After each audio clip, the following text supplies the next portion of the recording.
Hi everyone and welcome back to another vlog with Suki. Hi! For our home styling unit. Ayan. So, dito muna tayo sa kitchen area. Explain mo Suki ano yung ginawa mo dito. And nandito tayo sa kitchen cabinet.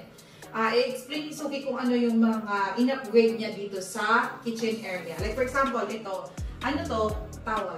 Ito, marble, fiberglass. Tapos naglagay din kami ng bagong faucet. Oh, kasi itong unit na to matagal na. So, rusty na siya. So, nag-request si owner ng bagong faucet. So, ano yung feature nito?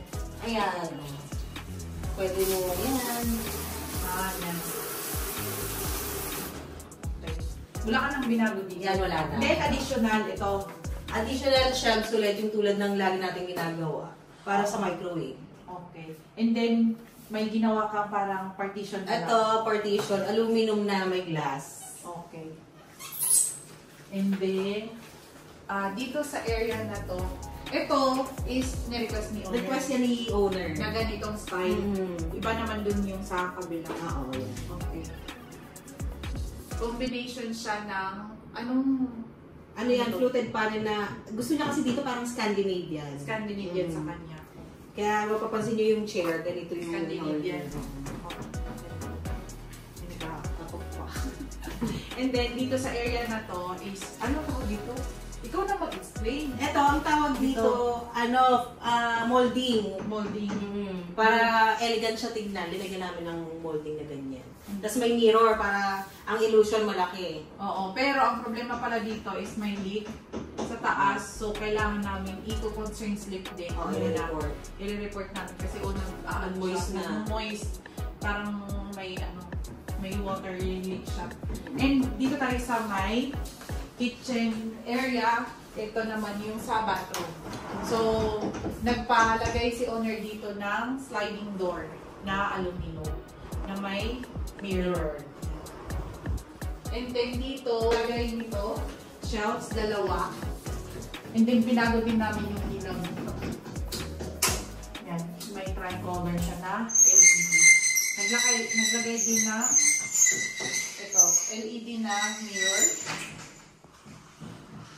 And then ito, naglagay din kami ng glass enclosure. So kung mapapansin ninyo, yung unit, na siya, rusted. Kasi matagal siyang na-stock. Yan. Ganitong nangyayari kapag na-stock ng matagal. Maraming kinalawang. Dito tayo sa bedroom. Bedroom area. So, to separate the living area and the bedroom, nagpalagay ka ng partition din. Ito. Glass partition. Glass partition din yung nilagay namin. So, yung nandito, pinaremove na ni ma'am. Ito yung nilagay niya. And then, yung cabinet, ano to? Material. Ito, aluminum din. Tapos, sinagyan din namin ng whole body mirror. Yan. And then, naglagay ka ng Naglagay kami ng vanity dito. Yan, kulang na lang ng mirror. Hindi pa na-deliver. Oo. Tricolor to. Isa lang. Yan.